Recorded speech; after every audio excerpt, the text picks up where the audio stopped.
Buscaremos mostrar como se deu a política de cotas que veio a permitir o ingresso de travestis, transexuais e transgêneros em algumas universidades públicas. Logo, nos direcionaremos para a Bahia, que é o estado brasileiro com o maior número de universidades com esse tipo de modalidade. Para isso, vou explicar sobre como a legislação e algumas resoluções obrigam que as universidades públicas e institutos federais façam reserva de vaga para determinados grupos, além de permitir que eles também criem suas próprias políticas. Em agosto de 2012, é sancionada a Lei 12.711, que versa sobre o ingresso nas universidades e institutos federais. No artigo 2º dessa lei, fica estabelecido que as universidades e institutos federais deverão reservar, em cada curso e turno, no mínimo 50% de suas vagas para estudantes oriundos de escolas públicas, com as seguintes condições. A primeira é que contemplem os estudantes com renda familiar bruta igual ou inferior a 1 inteiro e 5 décimos de um salário mínimo. A segunda é que uma parte dessas vagas seja destinada a pessoas pretas, pardas e indígenas, proporcionalmente lotadas na unidade federal onde a vaga está sendo ofertada. Esse decreto não versa sobre a inclusão de pessoas trans nas políticas de cota das universidades e institutos federais. Mas se a cota para as pessoas trans não está na Lei 12.711, como é possível que algumas universidades contem com essa modalidade de ingresso? Isso se torna possível devido à autonomia universitária, que foi definida a partir da Constituição de 1988. O artigo 207 define que as universidades desfrutam, dentro da lei, de autonomia didático-científica, administrativa e de gestão financeira e patrimonial. E é isso que torna possível que algumas instituições desenvolvam cotas específicas. Um exemplo, que ocorreu antes da Lei 12.711 estabelecer a política de cotas é o da Universidade Estadual da Bahia, UNEB, que em julho de 2002 fez uso dessa autonomia e implementou cotas para negros e indígenas. A UNEB decidiu também, por meio da Resolução número 1339 de 2018, que ampliaria sua política de cotas e destinaria cerca de 5% de sobrevagas para indígenas, quilombolas, ciganos, pessoas com deficiência, autistas, travestis, transexuais e transgêneros. A ideia de sobrevaga se caracteriza basicamente pela criação de vagas paralelas àquelas já existentes, assim não interferindo na Lei 12.711. Para que essa política se aplique a pessoas trans, a universidade se baseia nas resoluções da Associação Nacional de Travestis e Transsexuais, o ANTRA. O candidato deve fazer uma autodeclaração e, em caso de fraude, perde o direito à vaga. Os agentes políticos envolvidos que contribuíram para a formação daquela política. Pensando no contexto universitário, temos instituições que possuem certa liberdade para formular políticas a partir de seus próprios conselhos. Há todo um contexto regional que influencia nesse processo. E pensando nos arredores da universidade, principalmente o estado da Bahia, há algumas características que saltam aos olhos.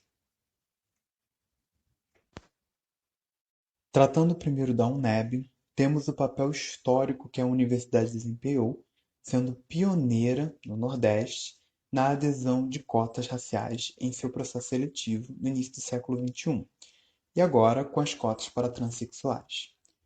A Pró-Reitoria de Ações Afirmativas, PROAF, possui papel central, sendo a formuladora das cotas.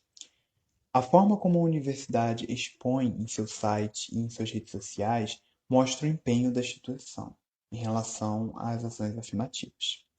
Um exemplo concreto é a Confcotas, que nada mais é do que um conselho universitário de estudantes cotistas, onde se formula e planeja novas políticas sociais para esses estudantes, com a presença dos mesmos.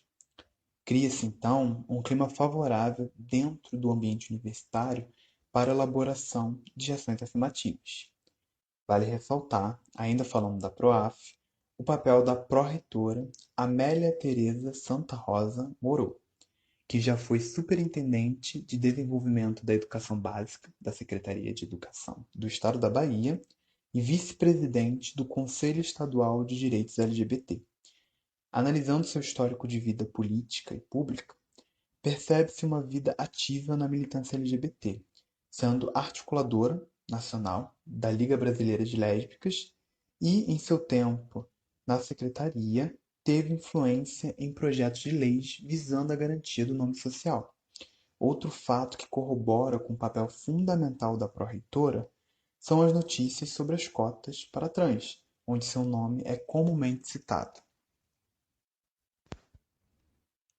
Passando para fora dos muros da universidade, temos o ANTRA, que é a maior organização de travestis, transexuais e transgêneros do Brasil, onde sua presidente, Keila Simpson, é baiana, participando ativamente dos movimentos de seu estado. Esteve presente em momentos históricos para a legislação LGBT da Bahia. Falando do governo em si, desde 2007, a Bahia é governada por governadores do mesmo partido, o PT. A influência dessa continuidade governamental pode ser percebida no fato de que toda a legislação a nível estadual que promove direitos LGBT foi sancionada no período desses governos. Pensando no histórico de legislação para pessoas trans, percebe-se um processo recente. Se atesta, por exemplo, que somente em 2018 a OMS, uma organização mundial, retirou a transexualidade do catálogo de doenças mentais. Um governo aberto a esses tópicos é um facilitador e consegue impulsionar a voz dessa população. A influência desses agentes políticos e organizações junto a um ambiente favorável politicamente proporciona maiores ganhos em questão de direitos para travestis e transexuais. Nota-se, por exemplo, que das 3 universidades que possuem cotas para graduação, segundo a plataforma Quero Bolsa em 2020, 2 são da Bahia, a segunda sendo a Universidade Federal do Sul da Bahia. Nessa perspectiva, aqui no Rio de Janeiro, tivemos recentemente o primeiro edital pela Universidade Federal do Rio de Janeiro, que destinaria vagas ociosas para a população trans.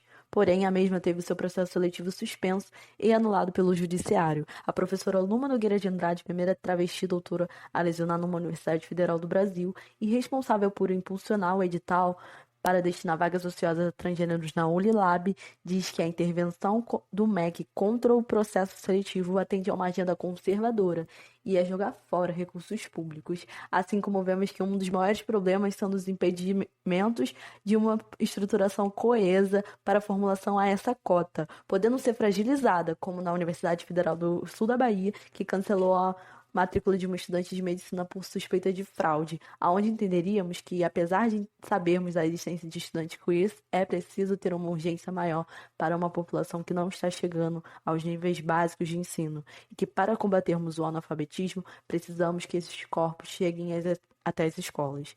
O que não é muito bem compreendido pelo jornal Gazeta do Povo, que uma matéria diz somente compreender que o argumento central é de que se essa população precisa ter acesso ao nível de ensino superior, aqui evidenciando como facilitado em uma forma de, abre aspas, compreensão pelo preconceito sofrido e como um incentivo ao que se chama de visibilidade, fecha aspas.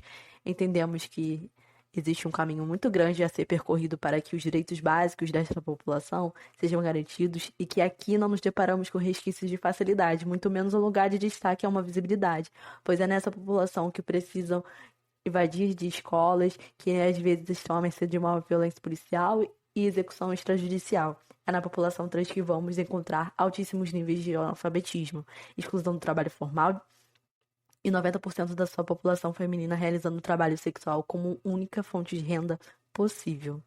Aqui também gostaríamos de finalizar citando uma nota da ANTRA, abre aspas, é nessa população que se verifica maior violência na execução de crimes de ódio.